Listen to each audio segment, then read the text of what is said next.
Hey, Hot Zonians, what a joy to have my friend John Correia on the Hot Zone with us today. John, thank you for coming on. You guys hear me talk about John all the time, and especially the 5 rules of stupid is probably the most life-changing thing John ever taught me. So, John, I want to start by having you describe the 5 rules of stupid and explain what they are to people in case they don't know. Well, How's it so the going? rules of the rules of stupid are not mine. We call them Farnham's Law, made after John Farnham. John, a very famous trainer in the defensive training space, and a three-time Purple Heart awardee from Vietnam. So, John says it's his. He got 3 "I forgot to duck" awards, and his rules are generally 3. Don't go stupid places with stupid people and do stupid things. But then we usually add a fourth: at stupid times, right? So we always say you can kind of break one and usually get away with it. So if you just go to a Mhm. stupid place, like, okay, and what's a stupid place? Well, my seminal stupid place is the bar, right? The bar is filled with Mhm. stupid people at stupid times doing stupid things. So it's a stupid place by For definition. stupid reasons. Yeah, for stupid Maybe. reasons, right?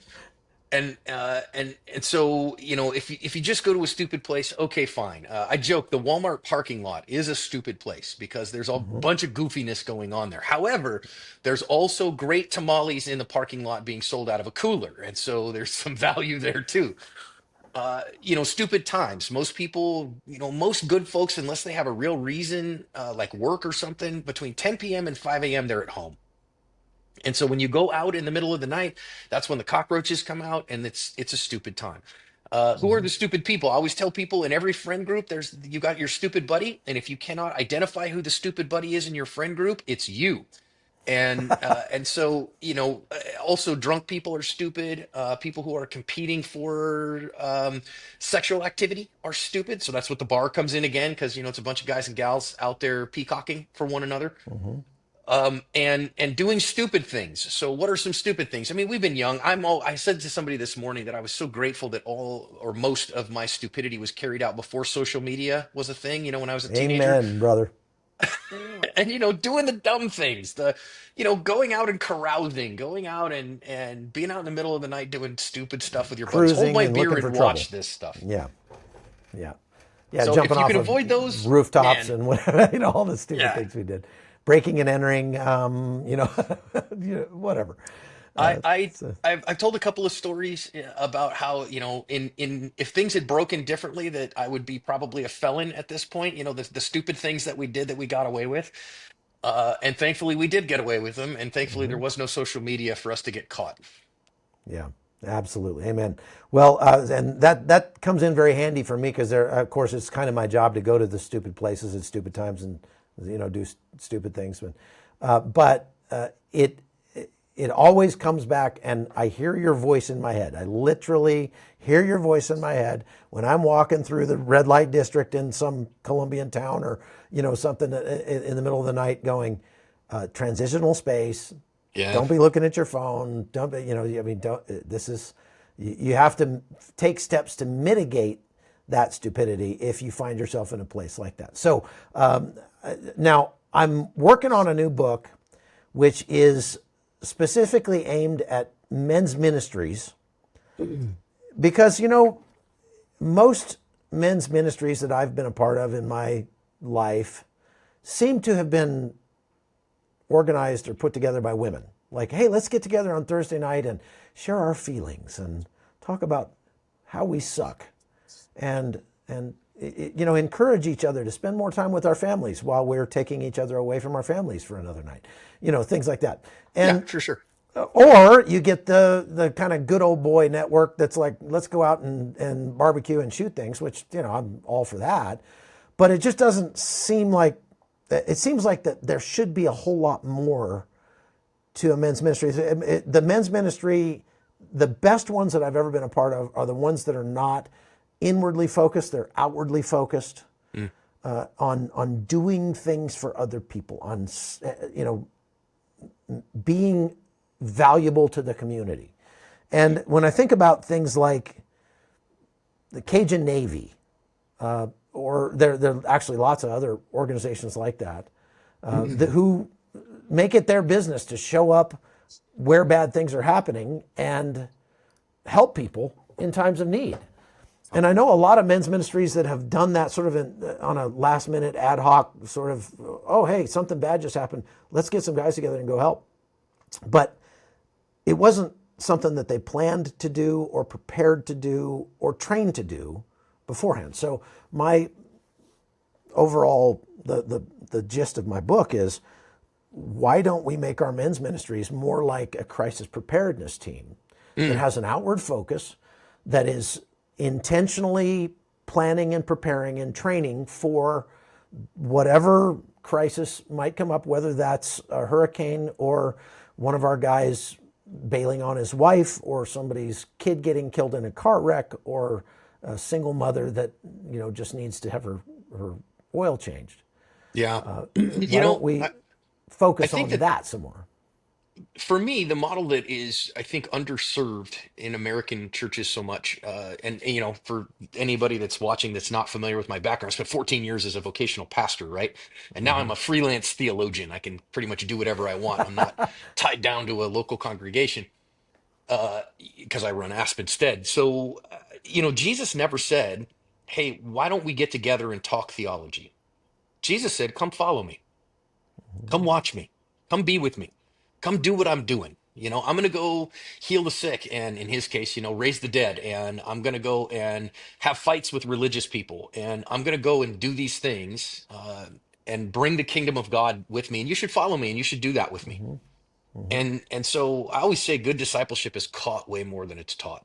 And I love the idea of an outward focused collective of people that maybe even okay, so we do some training, but really we're proactively looking for where can we bring the kingdom of God to bear, where can we, and maybe it is a single mama who is behind on her car payment, and so all right fellas, turn out your wallets. We if we each gave $20, we'll get her up and right, and let's get after it. Or hey, there's an elderly couple that live across the street and their yards need to get done. And so guess who's doing them? We are right now. Or the Cajun Navy, I think, is a great one. Or the disaster relief efforts in North Carolina. You know, we're amazing people. As a guy that flies small planes for fun, people just going, hey, I'm going to throw water and toilet paper in my Cessna and flying it in because it's needed. That's great stuff. And inviting other men along and say, well, why are we doing this? Because this is how we express the character and heart of Jesus. We take care of people. And we love people because he loved people. He loves us and we love them. And I think Right. that's great. Absolutely. Well, as a part of Active Self Protection, your YouTube channel, and folks, you can go find Active Self Protection, and I highly recommend that you subscribe and watch the videos that John puts out every day, because they are the best possible training that you could get on how to be prepared and know what to do in a crisis situation without actually being in a crisis situation yourself. And so John has reviewed thousands of violent encounters, actual robberies, attacks, things like that. And it just sort of breaks them down frame by frame and helps you understand what's actually happening, what people's responses are, and how you could be safe and keep from getting into that situation or get out of it if you do. So, John, since you've reviewed so many of these, what are the biggest misconceptions that you think people have in terms of self-defense, personal safety, things like that? Most of us get most of our understanding of how violence happens from the movies and from television, right? Which, of course, television and movie is not built for reality. It's built for the dramatic effect. It's built to show the big crash bang boom, and everybody thinks that they're going to be John Wick when in reality, I mean, the guns in John Wick very real. I know the prop master there from John Wick, and they're done really well. The rest of it, not so much. The actual fighting in those things, no, it's not how that's going to go. So I think that's where those myths they just arise, and also really we've only had the ability to review video footage of real encounters since YouTube came along. Really, I mean, is when that is, and that's only 2007. It's less, they say that. So it officially kind of started 20 years ago. I think today, in fact. But before that, it's, cops saying, well, no kidding, there I was, here's a real story. And remember this from being in the military. It's this tribal knowledge that gets passed on one generation to another. But the problem is that in 2 generations, those guys 2 generations ago were about 12 feet tall and bulletproof, and we're real men doing real men things, rather than, you know, it- it- I don't know a whole lot of the stories. My grandpa was a World War II guy, and was a real honest guy, but how few of those guys say, no, man, we were coming ashore on Peleliu and I thought I was going to pee my pants. I was so scared. I was hyperventilating and I didn't know what I was going to do. I was practically crying the whole time I was in the tank. Now, of course not. Oh, they're steely men of resolve who knew what they had to do and they were ready to go. And, you're like, no, maybe we were a little more scared than that. We did it anyways because you got to be brave, but like we were scared to death. And that's how my grandpa really talked about it, as a guy who was wounded on Peleliu. So, now we can look a little bit more and go, wait a minute, what really happened here? And also, human memory is a really interesting thing. That's So the way true. that we remember things happening, uh, we have these things that sometimes people are like, oh, that's not how it happened. You're lying. No, man. You ever have that with your wife? Where you remember it one way and she remembers it another, and you're like, well, wait a minute, that's not how it happened, dear. Well, my recollection of things is how I experienced them. Her recollection of things is how she experienced them, and neither of those are objective reality. They're our experience of how things went down. Hmm. So putting all that together so that we can actually understand how these things really go is kind of the call of my vocational life, and I've been blessed to do it and enjoy doing it. We put out a new analysis literally every day of the year, so we're pretty glad to do them. So, do you think? How do you feel about? I've always tried to tell my sons that wherever you go, people should be a little bit safer because you're there. You should be willing to put in the work and the time and the resources to train and prepare to be able to make the world a better place wherever you Yes. go. That's what redemption is kind of all about, right? But in terms of self-defense, how does that look to you? Because some people think I'm going to go buy myself a blaster and stick it in my wife's purse, and that'll do it. Yeah, Jeff Cooper says that owning a gun makes somebody a self-defender like owning a guitar makes you a musician.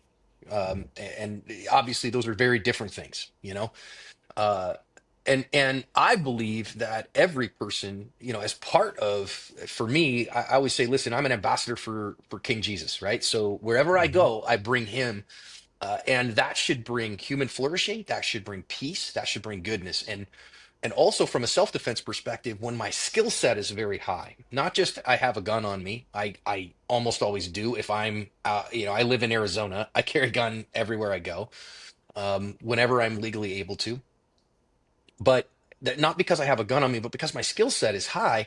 So therefore, what would be really risky behavior for some other people is not risky behavior for me, because I have safety margins built in because of my skill set, that I can take risks. That, when I'm pumping gas at the gas pump and somebody says, hey, sir, have you got $1?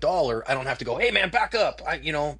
Stay away from me. I can go, all right, talk to me about what's going on. Hey, man, do me a favor. That's close enough. It's me, not you. I'm sorry, but tell me your story. What's happening? Are you hungry? Let me take you inside and get you something to eat, or pull your car around. I'm happy to put some gas in it.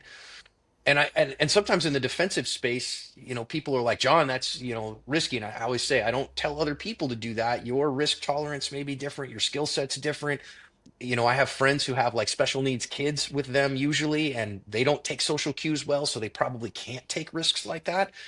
But I, Hmm. I can in my situation. And so because of that, I think a really high level of skill lets me say the world is safer because I'm here. And of course that can become arrogant in a hurry, and I think arrogance is the antithesis of who Jesus is. But Yeah. was the place where Jesus was safer because he was there? Unequivocally, right? It was better Hmm. because he was there. And I always take that, like, The Lion, the Witch, and the Wardrobe, Chronicles of Narnia is some of my favorite books. And when they ask, is Aslan safe? And he says, safe? No, he's not safe, but he's good. But he's good. But he's That's right. good. And Yeah. that to me is okay. So that's when I think of Jesus. Is he safe? No, but he's good. And so when I show up somewhere, that's my goal. I'm good. I am here as a bearer of peace, and I come as an ambassador of the Prince of Peace. And if you're a person of peace, let's have peace and let's do some things. But if you're not a person of peace, understand I am here as an ambassador of the Prince of Peace, and we will have peace. And so Mhm. I think having a high skill set lets me do that, take risks, and love people lavishly in a way that if I'm just unable and incapable, I can't do. Yeah, you're right. It actually enables you to love people better.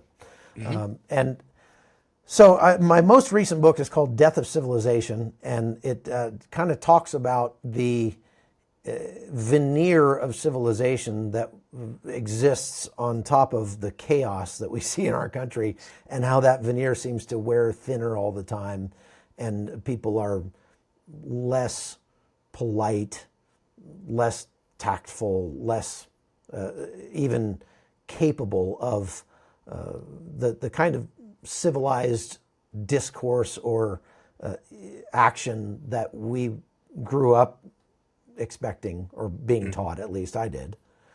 And talking about how I think it's maybe not misguided, but a little short sighted at least to say, well, I'm going to prep and I'm going to get my gun. I'm going to get my food stored up in my house. And boy, if things really go south, we're going to ride it out with, and I just think it's very unrealistic because of course, I spend most of my time in places where failure of civility is an everyday occurrence.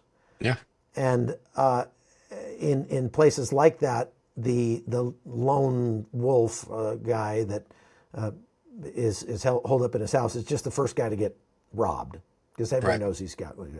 And so the book talks more about, actually takes from a military manual that I found in Afghanistan years ago called Human Terrain Mapping, and it talks about basically getting to know your environment, your neighborhood, and getting to know, starting to map out, make connections. We don't really do that anymore. Most people don't even know their neighbors' names, but making connections and starting to get to know those people and figure out what do they do for a living, what can they bring to the table if there is a failure of civility or a generalized or localized disaster or scenario or something like that.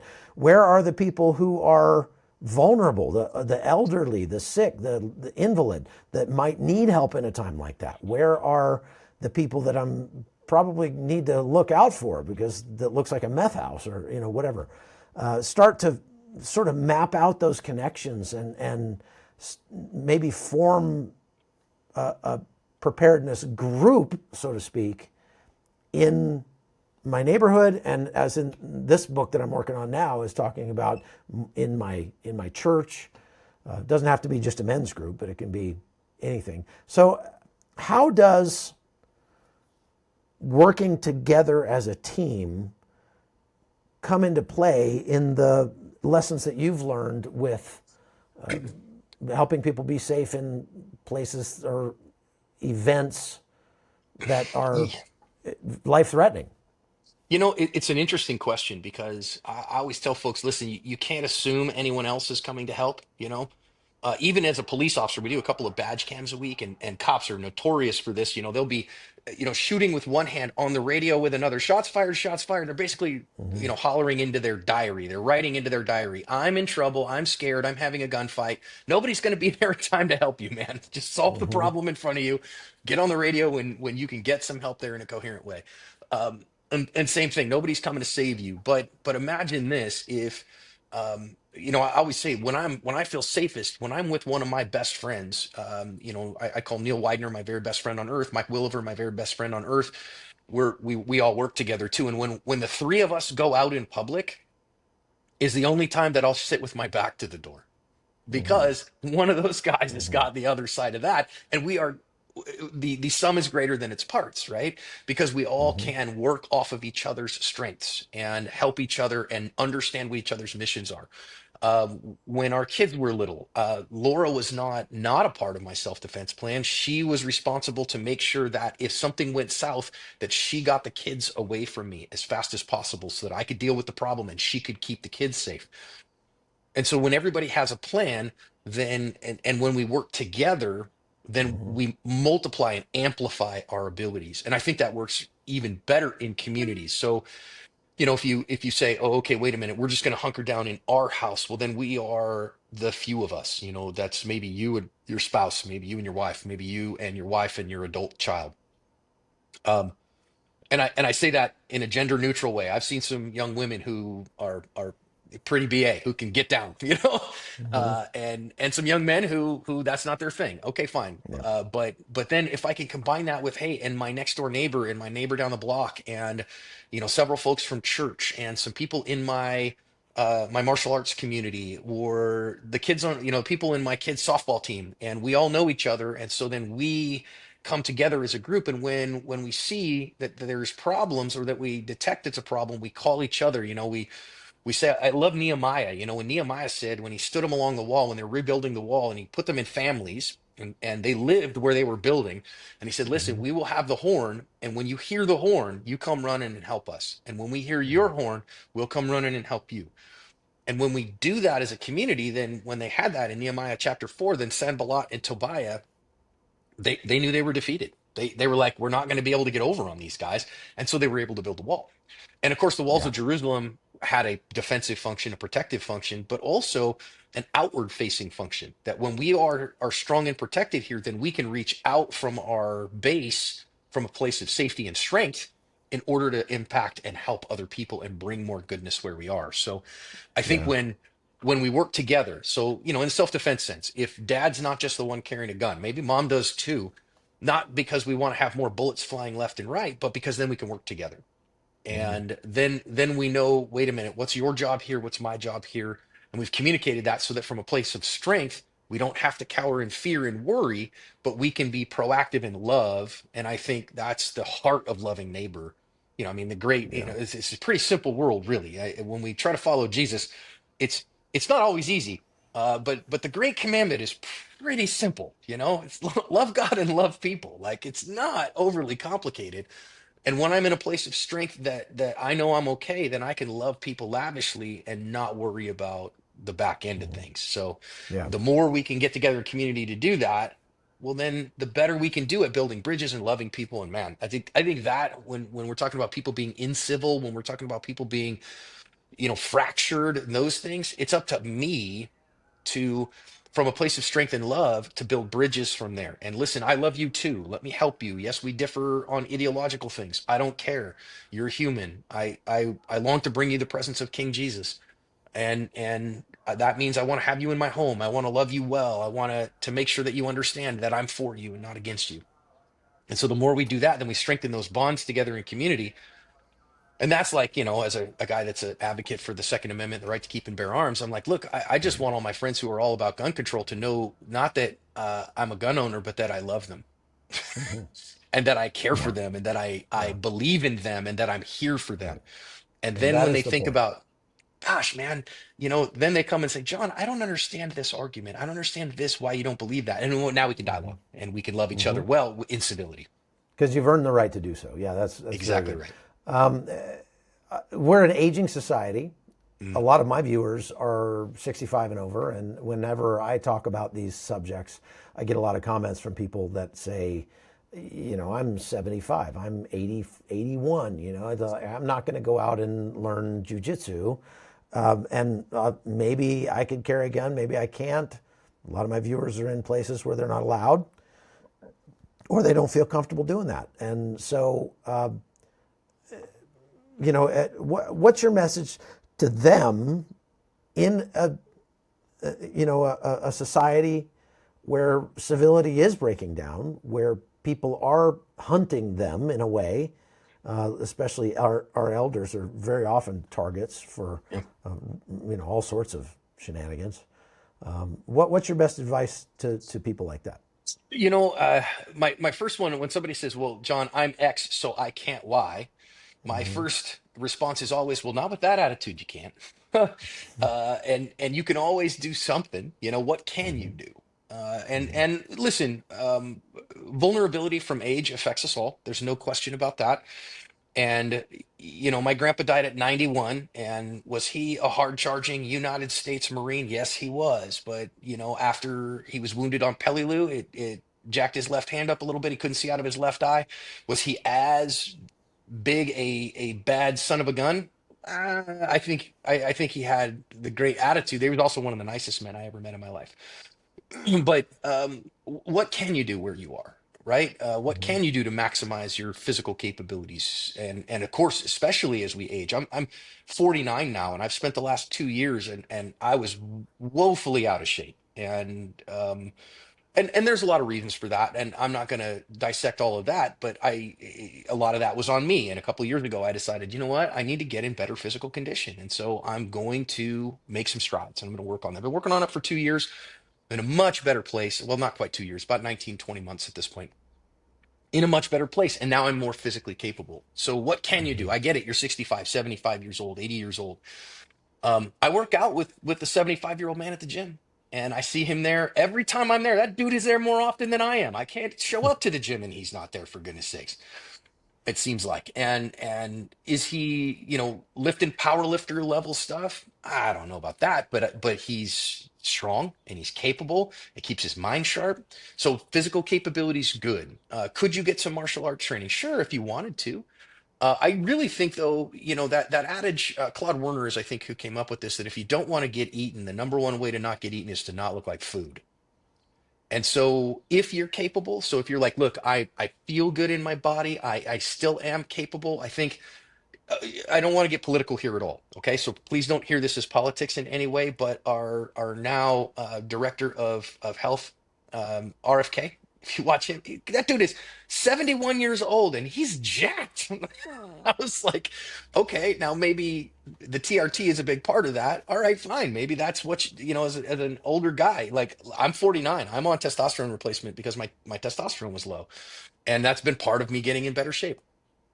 But if we took that path again and said, listen, I don't care about what anybody else is doing, but I'm going to maximize my capabilities and do what I can, and not Mhm. let myself get dragged into uh, the sedentary problems that will screw up my world, Yeah. then I think we maximize those things. And if you Right. choose not to carry a gun, I totally honor that. Not everybody should. I think everybody should have the right, but I don't think everybody should. And sometimes people just can't for whatever reason. Yeah. Okay. What else can you do to make you and yours from a place of strength that you don't have to worry about your safety so that you can love people well? That's really good. I remember when you came to Panama and visited us down here years ago, we did a little class at the gym that I owned at that time. And we had a bunch of uh, I wouldn't say elderly, but certainly older, middle aged indigenous women who showed up, and you gave them the same talk. Don't look like food if you don't want to be eaten, and show them, just the very difference in your countenance as you walk down the street makes a huge difference on whether or not somebody's going to make the decision to try to victimize you. And 100%. so not only that, but as we get older, we might have more wisdom, we might have more time, we have experience, we have uh, skills that are dying out in today's world, and so we can offer those to the group, and hopefully have some part to play in forming that sort of crisis preparedness group. And so sure, I agree. that's excellent, very good. Okay, so the last question is what's the most unexpected lesson? Like you said, most people get their idea of self-defense and their idea of how to respond in a crisis situation from the movies, which is the Mm. worst possible place to go. What's the most unexpected thing that you think, given the direction of society, that you think America needs right now? What the things that would really make a difference for people in their lives if they would just do this one thing to make yourself and your family safer and more prepared? Wow. What is the one thing? Golly. Or a thing. Yeah.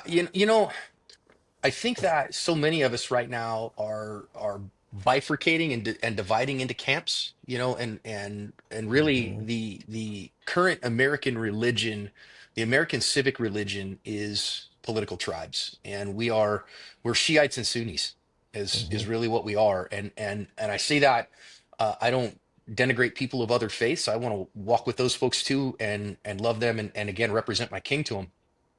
But our civic religion is our politics today, Hmm. and we separate into sects on that, and we throw rocks across the river at each other. And I would strongly encourage people, if you want to, if you want to make an impact on America, don't buy into the tribal flags. Like, have your positions, and I'm okay with that, whichever one they are. But remember that we first and foremost are one nation under God, and we're going to get out of this by building bridges of trust again. I was encouraged. This was a few years ago, mind you. This was kind of right at the middle kind of the pandemic in 21. I was talking to my wife's grandpa, and Grandpa Fred, incredible human. Okay, he is a Cuban immigrant. He earned his citizenship in the United States by fighting in Vietnam. In the Marine Corps. Okay, so literally a bathtub immigrant, like, came over from Cuba in a bathtub and a paddle. Okay, Wow. earned his citizenship fighting in Vietnam. And I was like, Grandpa, I feel like we're just falling apart as a nation. And you know what he said to me? He said, it feels to me an awful lot like when I came home from Vietnam.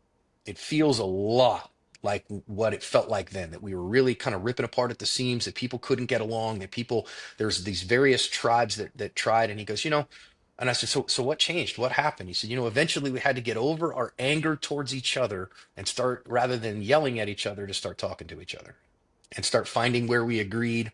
And I think that's up to us, not up to them. I think we say, well, you got to do that. He did that bad thing, Hmm. so I can do the bad thing. He did the mean thing, so I can do the Hmm. mean thing.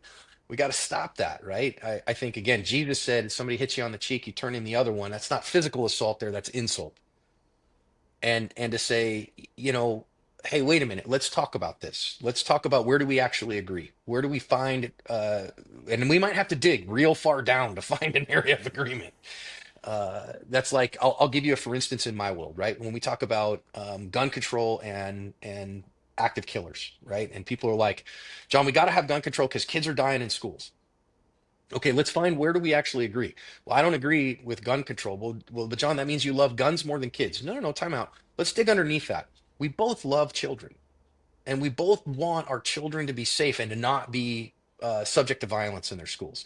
We absolutely agree there. So let's shake hands and say, listen, we love that, and we agree to that definition. We agree to that goal, that we want our children to have a safe school environment so that they can focus on learning, right? Because if they're not safe, Hmm. they can't learn and grow and all those things. And we want them to do those things.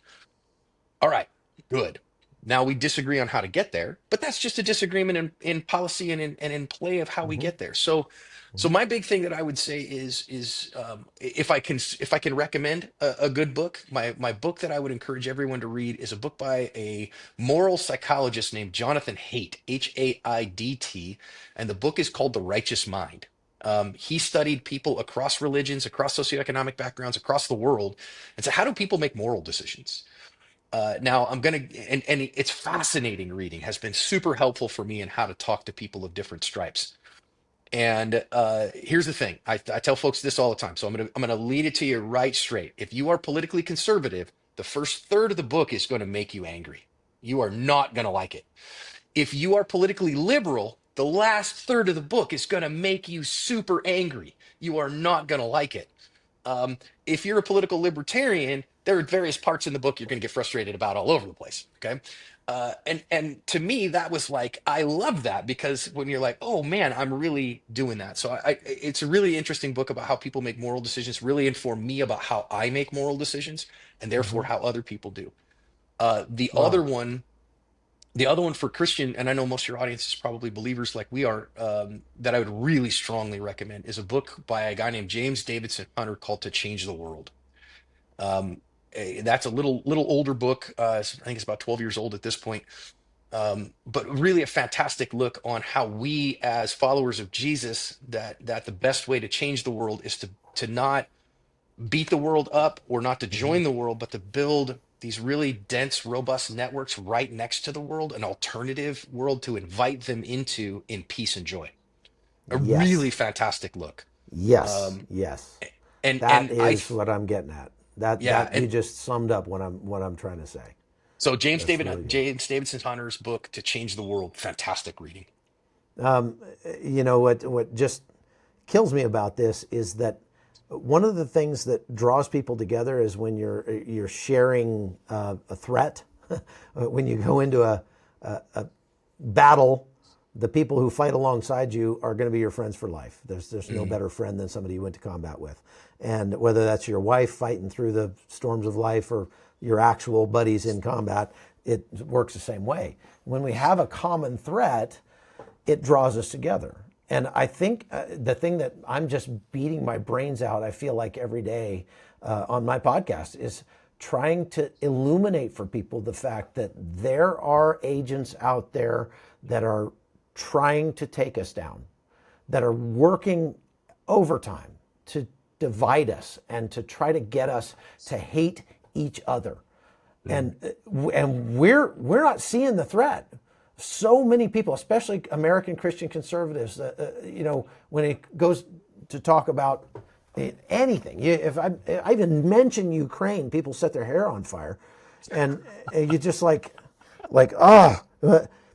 what I just finished reading a book called "This Is the Way They Tell Me the World Ends," and it is a just frightening look at the scale and the scope and the intensity of Russia's information operations against the United States in specifically trying to get us into our camps and get us to throw rocks at each other.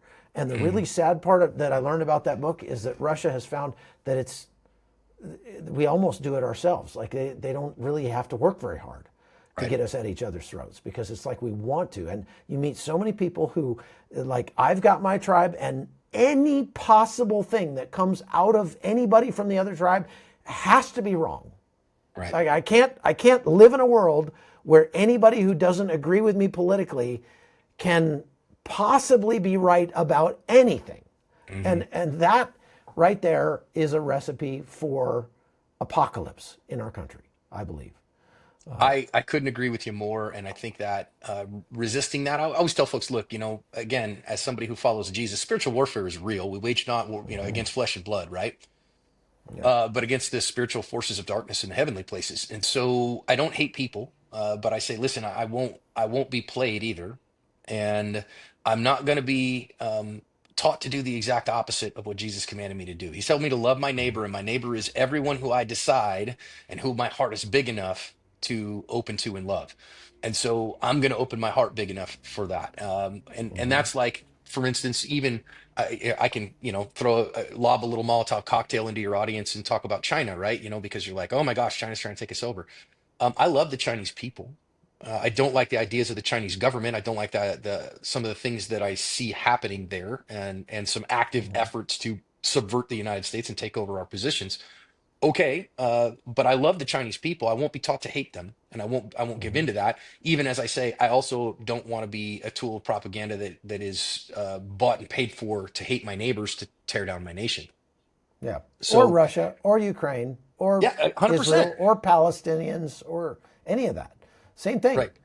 It's like the world says you've got to choose a side and you have to hate those others. And No, we can't do that. We can't do no, that. I agree 100%. I love that, and I love what you're doing with it, Chuck. Well, thank you. And thank you for being on with us. I've used a lot of your time today, and I really appreciate it. I know how busy you are. So I hope that we can actually get together in meat space sometime and have some tacos together. Let's do But it. until then, thank you very much for coming on the show.